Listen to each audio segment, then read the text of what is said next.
बात करते हैं कि आज के बाजार में आपके लिए कहां पर मौके बन सकते हैं। हमारे साथ बीरेन वकील हैं पैराडाइम कमोडिटी के, अनुज गुप्ता हैं, आप दोनों का बहुत स्वागत है। और आज के कारोबार में गोल्ड के मुकाबले चांदी की चमक ज्यादा बढ़ी है, चांदी में अच्छी तेजी के साथ ट्रेड हो रहा है। तो मेरा पहला सवाल बीरेन जी आपसे यही होगा कि आज बिल्कुल अगर मैं आज के लिहाज से आपसे पूछूं कि गोल्ड और सिल्वर इन दो कमोडिटीज में अभी ट्रेड क्या लेना चाहिए, तो आप क्या कहेंगे? शंघाई सिल्वर फ्यूचर्स थोड़ा मजबूत है, रिस्क एपेटाइट वापस लौटी, आज चाइना खुल गया एक वीक के बाद, तो मैं सिल्वर पे बाइंग प्रेफर करूंगा। या 61,100-200 के आसपास बाई किया जा सकता है। एक दो दिन के लिए लक्ष्य हम 62,200 रख सकते हैं। ठीक है, तो ये राय हो गई आपकी गोल्ड और सिल्वर पर। अच्छा, चांदी में सर एग्जैक्टली इस लेवल पे ट्रेड लेना चाहिए क्या? हाँ, ले सकते हैं। करंट लेवल पे भी मैं सिल्वर में 61,500 का जो लेवल है, इस लेवल पे भी मैं बाइंग में थोड़ा कंफर्टेबल हूँ। यहाँ स्टॉप लॉस 60,600 का रखना चाहिए, हम टारगेट 62,200-300 का रख सकते हैं। ओके, तो ये राय हो गई आपकी गोल्ड और सिल्वर पर। अच्छा, क्रूड में सर क्या किया जाए बीरेन जी, क्योंकि अच्छी तेजी आई और अब मार्केट थोड़ा सा नीचे आया है कच्चे तेल का, क्या ये माना जाए कि ये जो करेक्शन है थोड़ा और गहरा सकता है, या आपको लगता है कि बहुत ज्यादा करेक्ट होने की भी गुंजाइश है? नहीं, करेक्शन थोड़ा यहाँ से $3-4 आना चाहिए नाइमेक्स के हिसाब से 87 तक, और इंडियन टर्म्स में प्रोबेबली 66-20-50 के आसपास। बट स्टिल शॉर्ट सेल का मैं अभी भी थोड़ा जल्दबाजी नहीं करूंगा, short term chance by side पे ही लूंगा। ओके, तो ये राय हो गई आपकी कच्चे तेल पर। 93 के आसपास है ब्रेंट, नामेक्स क्रूड $92 के नीचे है, और एमसीएक्स पर कच्चा तेल 6,844 के लेवल पर ट्रेड कर रहा है। अब हम बात करेंगे एक महत्वपूर्ण खबर की, और खबर ये है कि तिलहन की बुआई में ज़बरदस्त बढ़ोतरी हुई है। और जो ताज़ा रिपोर्ट आई है बुआई को लेकर के ट्रेड की इंडस्ट्री की, उसमें यह कहा गया कि इस साल 102 लाख हेक्टेयर में बुआई हुई है, जो कि लास्ट ईयर के मुकाबले 23% ज़्यादा है।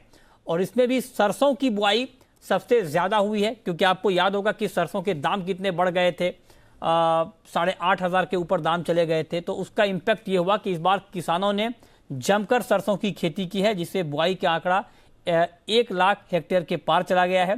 पिछले साल सरसों की जो ओवरऑल ऑयल सीड की बुआई है रबी की, वो 102 लाख हेक्टेयर है। सरसों की बुआई इसमें 91.5 लाख हेक्टेयर की है, जबकि पिछले साल 86 लाख हेक्टेयर में सरसों की बुआई हुई थी।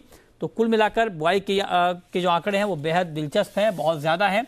और इसीलिए ये कहा जा रहा है कि इस बार जो उत्पादन है सरसों का वो बहुत ज़्यादा होगा, और उसके बाद तेल की कीमतों में कुछ राहत भी मिल सकती है। बीरेन जी, ये इस बुआई के जो आंकड़े हैं, इसको देख करके आपका अनुमान क्या है? क्या ये माना जाए कि जब नई फसल आनी शुरू होगी तो मस्टर्ड के दाम भी घटेंगे और मस्टर्ड ऑयल के भी?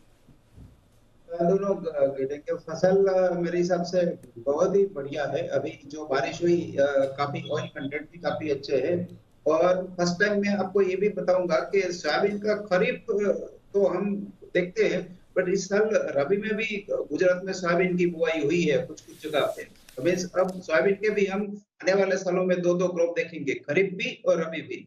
तो ओवरऑल काफी प्रोग्रेसिव दिख रहा है ऑयल साइड की सोइंग का और सप्लाई साइड का सिचुएशन। ओके, तो ये राय हो गई आपकी तिलहन की बुआई पर की जो आंकड़े हैं, इसको लेकर के आगे क्या तस्वीर होगी। लेकिन हाँ, एक बात तय है कि उत्पादन ज्यादा होंगे, और मस्टर्ड ऑयल के दाम जिस तेजी से बढ़े थे उसमें कुछ आपको राहत आने वाले वक्त में मिल सकती है। लेकिन एक कमोडिटी है बीरेन जी, नेचुरल गैस, वहां पर बहुत ज्यादा उठापटक है सर। कोई ट्रेड लिया जाए या अवॉइड किया जाए अभी? अगर हाई रिस्क ट्रेडर है तो 350 के आसपास शॉर्ट जा सकते हैं पैप कॉन्ट्रैक्ट में। 370 का स्टॉप लॉस होना चाहिए, 305 के आसपास लक्ष्य। अच्छा, अनुज गुप्ता भी हमारे साथ जुड़े हैं IIFL सिक्योरिटीज के। अनुज जी, बहुत स्वागत है आपका। बेस मेटल पर ओवरऑल आपका आउटलुक क्या है? कोई ट्रेड आज के लिए मेटल में आपका? मित्र जी, गुड इवनिंग। देखिए, मुझे लगता है कि कॉपर के अंदर खरीदारी का ट्रेड ले सकते हैं, क्योंकि काफी सस्टेन कर रहा है और इन्वेंट्री भी यहाँ पे नेगेटिव आती हुई दिख रही है। मुझे लगता है कि 750 के आसपास खरीदारी कर सकते हैं। 745 का स्टॉप लॉस लगाएं, टारगेट 758 तक देखने को मिल सकता है। तो कॉपर मुझे लगता है कि यहाँ पे खरीदारी का ट्रेड इंट्राडे के लिए लिया जा सकता है। अच्छा, कॉपर में आप करें कि इंट्राडे में 758 के टारगेट के लिए आप बाई करें, 750 के लेवल पे 745 का स्टॉप लॉस आप लगा सकते हैं। 754 का अभी ताजा भाव कॉपर का दिख रहा है।